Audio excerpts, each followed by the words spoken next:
Algumas vezes também foi desobediente.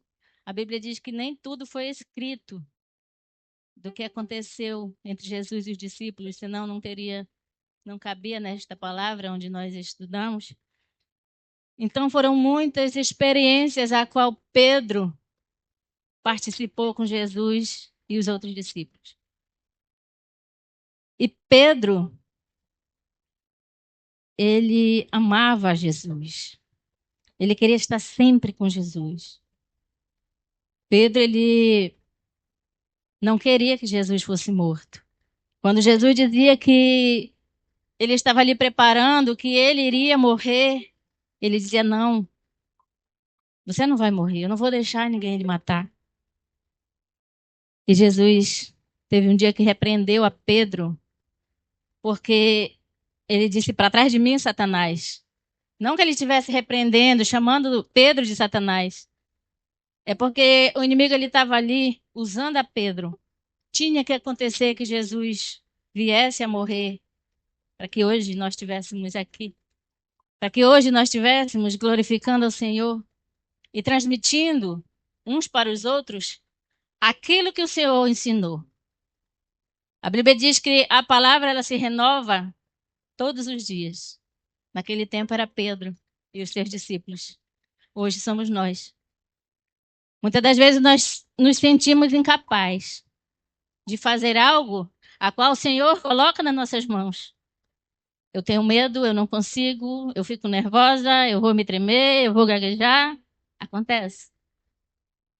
Mas se nós temos as características de Pedro, nós também somos corajosos.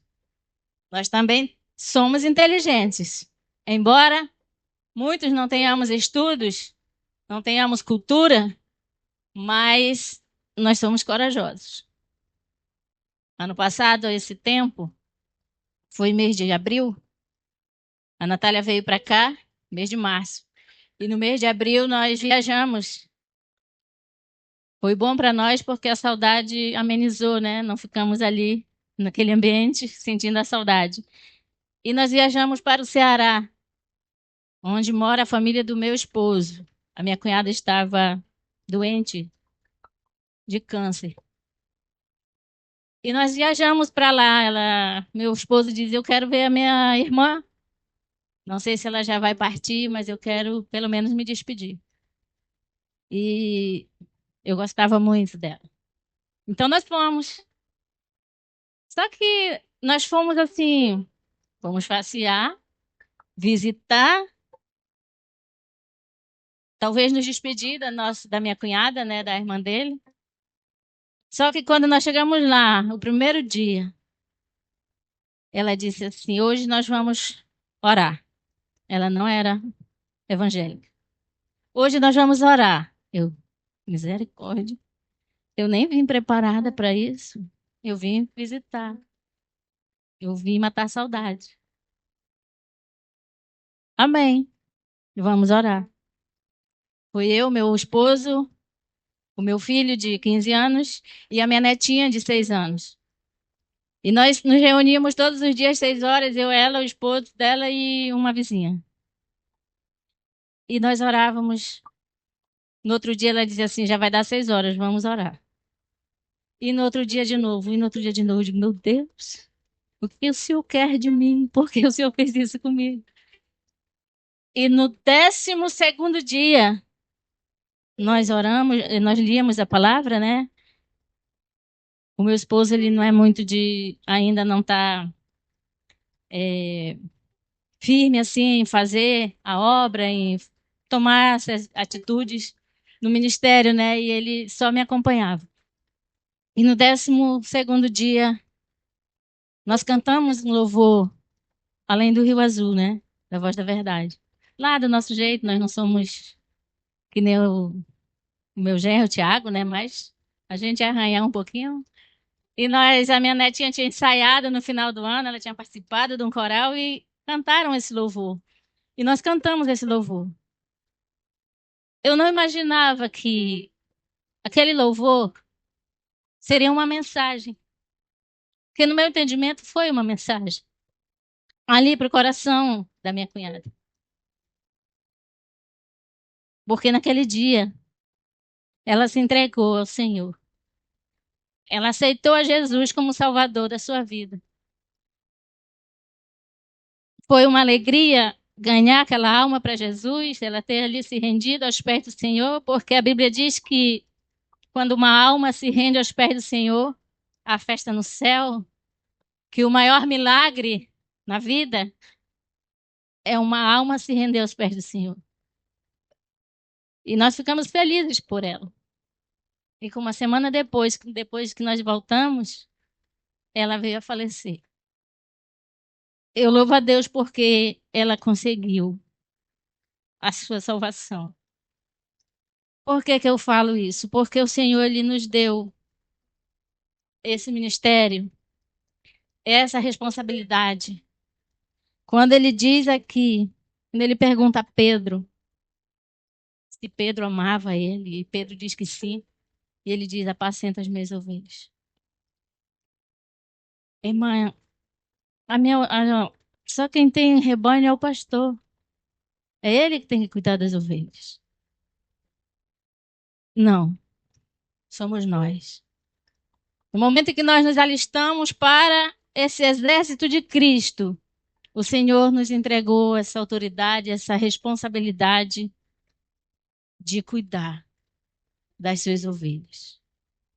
Mas eu não tenho uma igreja, eu não tenho um ministério. Você tem um ministério. Você é pastor e você é pastora de alguém. Eu não sei se é do seu filho, se é dos seus pais, se é dos seus irmãos, seus vizinhos, mas você tem ovelhas para cuidar. Você tem ovelhas para apacentar. Por que que na Bíblia nós somos chamados de ovelhas? Na minha terra nós chamamos de carneiros, né? Carneiros. E o meu pai ele criava carneiros. Era pouco, mas ele criava. E eu ouvia muitas vezes ele falar com a minha mãe: eu vou deixar de criar carneiro, porque carneiro é muito melindroso. Carneiro é muito sensível. Carneiro tem que ter um cuidado especial. Alguém tem que dedicar-se só a cuidar dos cordeiros, né? Das ovelhas. Se ela vai para o mato, tem que ir alguém buscar, porque sempre alguma fica para trás e alguma se perde. Se ela cai no buraco, ela não consegue sair, ou ela quebra as patas. E o meu pai sempre cuidava das ovelhas que quebravam as suas canelas, no caso, né? Suas pernas. Ele colocava uns pauzinhos assim, tipo aqueles, eu não sei se é daqueles picolé que a senhora levou naquele dia, aqueles pauzinhos de picolé, e contornava as perninhas das ovelhas, amarrava e deixava ali vários dias passando algum óleo, alguma coisa, para que aquela emendasse novamente aquele osso e ela ficava boa. Né? Então, as ovelhas, elas são sensíveis. Por isso Jesus disse que Pedro apacentar as ovelhas dele, porque as ovelhas elas são sensíveis. Um dia nós estamos bem, com aquela força, com aquele entusiasmo. No outro dia nós estamos tristes. No outro dia nós estamos com raiva. Um dia eu estou com todo fervor para vir para a igreja, para louvar, para adorar. Outro dia eu estou cabisbaixa, aconteceu algo, eu não estou me sentindo bem. Não vou, ou talvez porque eu não gostei de algo que algum irmão fez, não gostei de uma palavra que foi dita na igreja, eu não vou.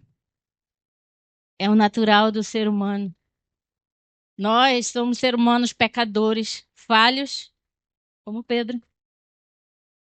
E Pedro, ele se sobressaiu com todas essas falhas. Pedro era sanguíneo. Os irmãos já ouviram falar que quando Jesus foi para ser preso pelos soldados, Pedro puxou a espada, né? Cortou a orelha de Malco, porque ele queria defender o seu mestre. E Jesus mandou Pedro que colocasse a espada na bainha novamente, né? E disse que ele tinha que beber do cálice que o pai dele preparou para ele. Muitos de nós é necessário que passemos por dificuldades, por aflições, para que nós possamos testemunhar da transformação que Deus fará nas nossas vidas. Talvez você olhe para mim, vocês não me conhecem. Talvez alguém esteja dizendo, essa é a mulher de Deus. No outro culto, a irmã Joyce falou, né? Joyce, a senhora é uma mulher de Deus. Às vezes as pessoas dizem assim, a senhora não fala nada, a senhora é calma, quieta. Vocês não me conheceram há 12 anos atrás, há 8 anos atrás, há 20 anos atrás. Essa pessoa que é calma, que não fala, a menos que alguém vá lá e fale, converse. Eu e a pastora Racista, nós conversamos muito hoje, né? Ela foi a minha segunda pastora no ministério depois que eu aceitei a Jesus. Ela e o seu esposo. Aprendi muito com eles. Muito mesmo. O pastor pregava duro, pregava. E muitas das vezes é necessário que nós sejamos confrontados com a palavra. Eu uso umas palavras que talvez os irmãos achem que se sintam ofendidos, né? Mas é umas palavras que, para mim, foi edificante na minha vida. Tipo, você tem que criar vergonha na cara. Quando você diz assim, todos os domingos, meu esposo, eu já falei que meu esposo bebia muito, fazia muitas coisas e eu também não era fácil. Não era os defeitos, não era só dele, né? E quando ele chegava de manhã, depois de ter passado a noite na rua de 2 ou 3 dias, o negócio pegava. E eu brigava de manhã na minha casa com ele. E não era briga pequena, não. Era de ir para força física. E era de mim que partia. E quando chegava de noite, eu queria ir para a igreja. E eu ia com os meus filhos. Eu tenho 4 filhos. E eu ia com as crianças e quando chegava lá, o pastor dizia assim: quem quer receber oração, vem até a frente. E lá vai eu. Todos os domingos eu ia lá na frente receber oração, porque eu dizia que queria mudar. Mas eu não me esforçava para mudar. Todos os domingos ele fazia, todos os domingos eu repetia também. E um dia o pastor falou assim: você tem que criar vergonha na cara e parar de vir à frente e receber oração pelo mesmo pecado. Eu fiquei. Eu disse, meu Deus, por que que o pastor falou isso? Eles estavam recentes na igreja. Quem foi o fofoqueiro que foi falar da minha vida para o pastor? Alguém já foi contar o que eu apronto, né? O que eu faço. E ele disse assim: talvez você diga assim, ah, mas eu tenho razão. Você não sabe, o senhor não sabe o que acontece na minha casa. O senhor não sabe o que o meu marido apronta. E ele diz assim: eu tenho razão de reagir dessa forma. Não, você não tem razão. Porque a razão não faz mais parte da sua vida. Você vive a palavra de Deus, você conhece a palavra, você precisa, é você que é crente, é você que é servo, é você que vai para a igreja, é você que ouve, é você que adora, é você que louva, é você que tem que dar testemunho. Eu olhei para minha irmã em Cristo do meu lado e disse: eu vou me esconder debaixo da cadeira. Ela disse: eu vou com a senhora. E foram muitas vezes por aí da mesma forma. Mas a partir desse dia eu disse: eu vou criar vergonha na minha cara. Eu não vou mais receber, eu não vou mais pedir oração ali pelo mesmo pecado. Eu comecei a pedir do Senhor que Ele cuidasse de mim. Mas quando chegava, o meu esposo saía à noite, quando dava umas 10 horas que ele não chegava, as pernas começavam a tremer. O coração começava a palpitar. E eu queria botar uma tesoura no bolso e ir atrás dele, porque eu fazia isso. E um dia, em sonho, o Senhor me deu um sonho, o Senhor me repreendeu num sonho. Eu sonhei que duas mulheres chegavam comigo. Uma eu conheço, a outra eu não conheço.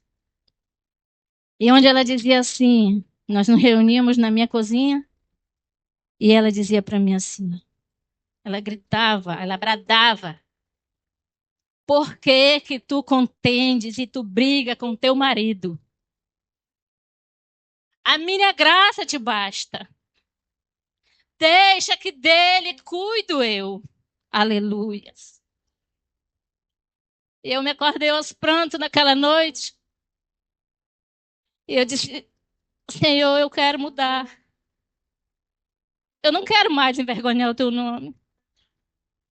Eu quero ser transformada por ti. E aos poucos, Senhor, fui transformando a minha vida. Esse dia nós conversávamos no carro e o meu genro falou: eu não sabia que a tua mãe fazia isso. Aonde eu fui me meter, né? Se meteu numa boa família. Aleluias. Não porque é a minha família, né? Mas é porque o Senhor transformou a minha família, né?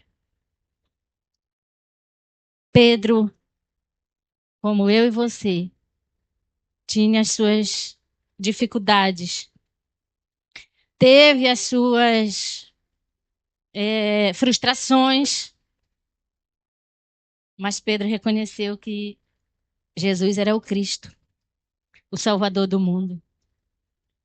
Pedro reconheceu as suas falhas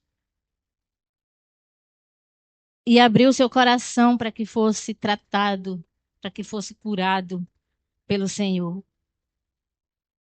Porque o Senhor é a cura, o Senhor é a libertação, o Senhor é a salvação e nós precisamos ser tratados, deixar ser tratados por aquele que nos separou, por aquele que nos chamou, pela, por aquele que deu a sua vida naquela cruz. Ainda nós, todos pecadores, imerecidos, mas ele nos amou. Ele nos amou primeiro, diz a Bíblia. E como é que eu vou provar que eu vou retribuir esse amor, já que eu não vejo mais?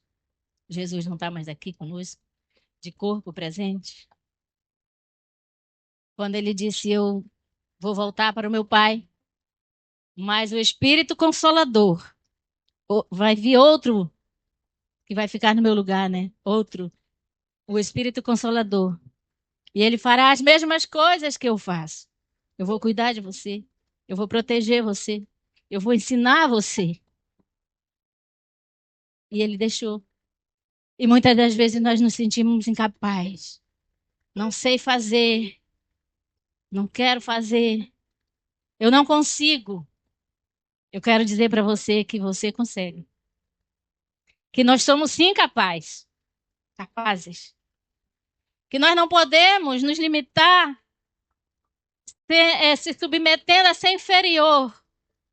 Porque aquele que vive, aquele que reina, ele é maior. Aleluias. Ele diz para nós que aquele que está em mim, aleluia, é maior do que aquele que está no mundo. Nós somos afrontados? Somos caluniados? Somos envergonhados? Sim, até somos. Mas o Senhor lhe garante a nossa vitória.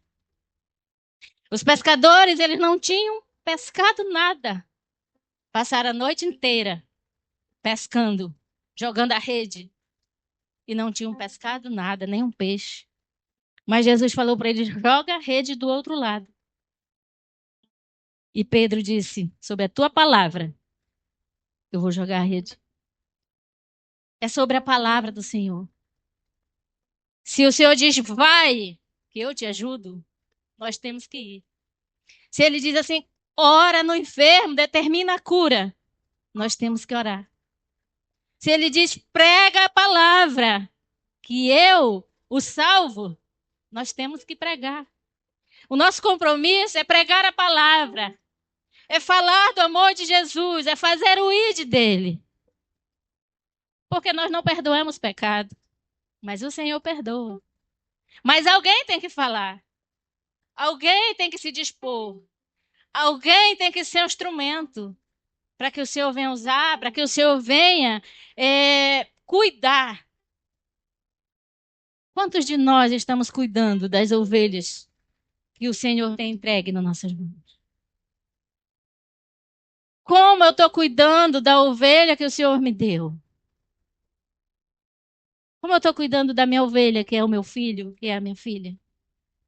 Como eu estou cuidando da ovelha, que é a minha mãe, que é o meu pai? Como está a minha ovelha? Triste? Feliz? Inconformada? Porque eu não estou cuidando? Porque eu não estou dando atenção? As ovelhas são sensíveis. Nós somos ovelha, nós queremos que o pastor nos cuide, nós queremos que o pastor nos visite. Eu não sei aqui, mas aonde nós moramos, tem irmãos que se o pastor não for, lá nós trabalhamos com células, né, pequenos grupos, e se a irmã, o líder de célula não for visitar, o irmão fica chateado. Ninguém veio me ver, eu adoeci, eu passei por tribulações, ninguém me deu uma palavra. Cadê o Espírito Santo? Por que que eu não busco o Espírito Santo? Por que que eu tenho que estar dependendo de uma visita do pastor, de uma visita de um meu líder ou de um obreiro? Não é errado nós, obreiros, nós, líderes, os pastores, visitar. É sempre bem-vindo, sim. Mas se você não recebeu uma visita, peça ajuda do Espírito Santo. O Espírito Santo, ele vai lhe ajudar. Ele lhe ouve. Aleluias. Ah, mas eu não tinha palavras para falar. Diz a Bíblia que o Senhor nos ouve com gemidos inexprimíveis. Não consigo falar, não consigo abrir minha boca, não consigo gritar, mas eu consigo chorar.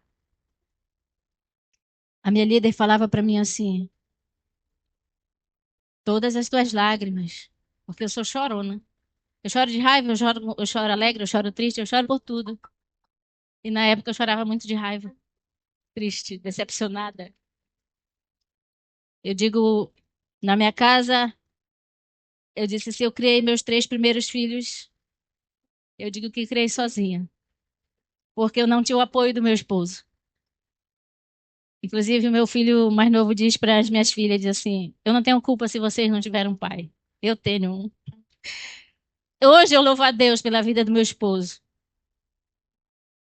Irmã, agora que ele é crente, vocês não brigam mais? Brigamos.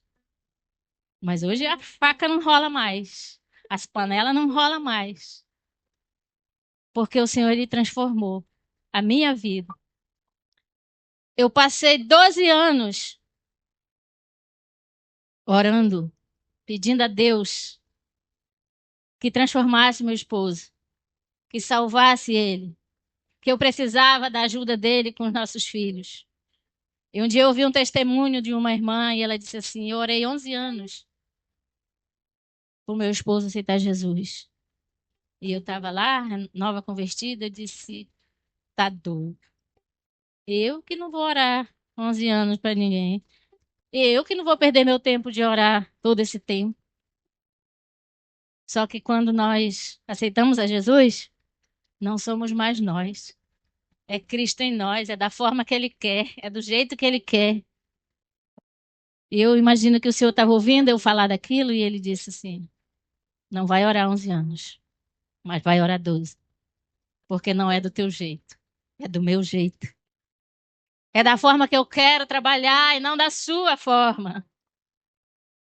Quando eu fui chamada para o diaconato, sempre as pessoas oravam, Senhor, eu tenho um ministério contigo, e é no diaconato, eu não quero ser diaconisa. Mas você já faz o trabalho na obra do Senhor, você limpa a igreja, você faz isso, você faz aquilo, você lida de célula, você cuida de mulheres. Mas não adianta você fugir quando Deus tem um propósito e tem uma promessa na sua vida.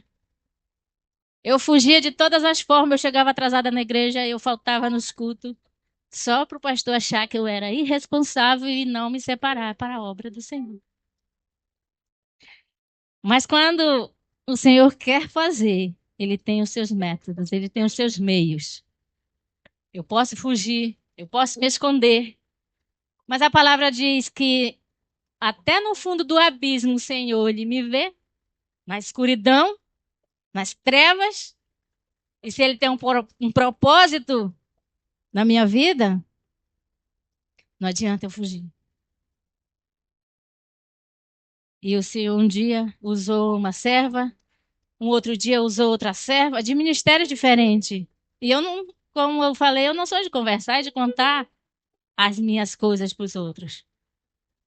E a terceira vez o Senhor confirmou e disse que ele iria me levantar naquela obra como diaconisa. Eu disse, eu vou ser diaconisa, mas eu quero ficar aí, ó. Eu quero ficar aí no banco, não quero fazer nada, não. Lá a gente fica no púlpito, né? Os líderes, os diáconos, auxiliares ficam no púlpito. Eu disse, eu não quero sentar ali. Eu tenho um pavor daquele altar. E a primeira coisa que fizeram, que o pastor foi direcionado, me colocou no altar. Tremia que nem vara verde. Quando eu falava, parecia que eu ia chorar de tanto gaguejar.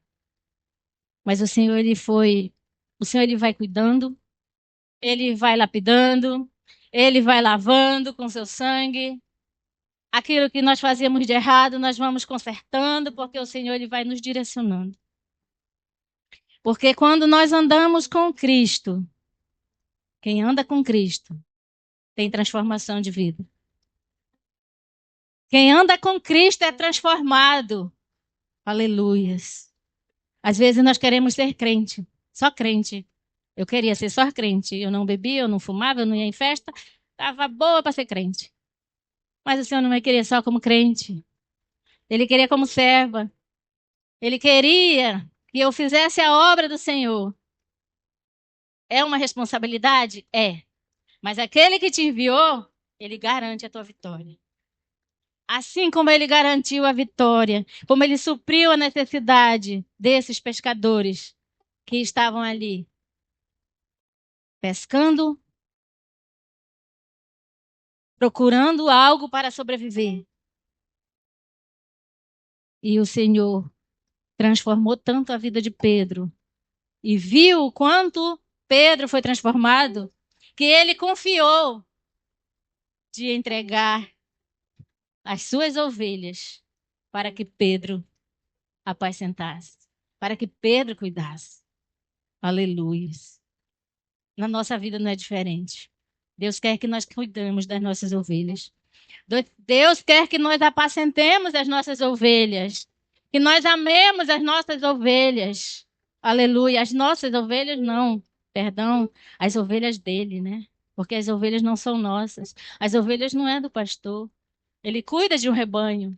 Nós cuidamos de rebanhos, mas a ovelha é do Senhor e o Senhor vai pedir prestação de contas de cada um de nós, né? Por que você não cuidou da minha ovelha? Ela estava tão aflita, ela estava tão ferida, ela estava precisando de ti e você não cuidou. Você não carregou no colo.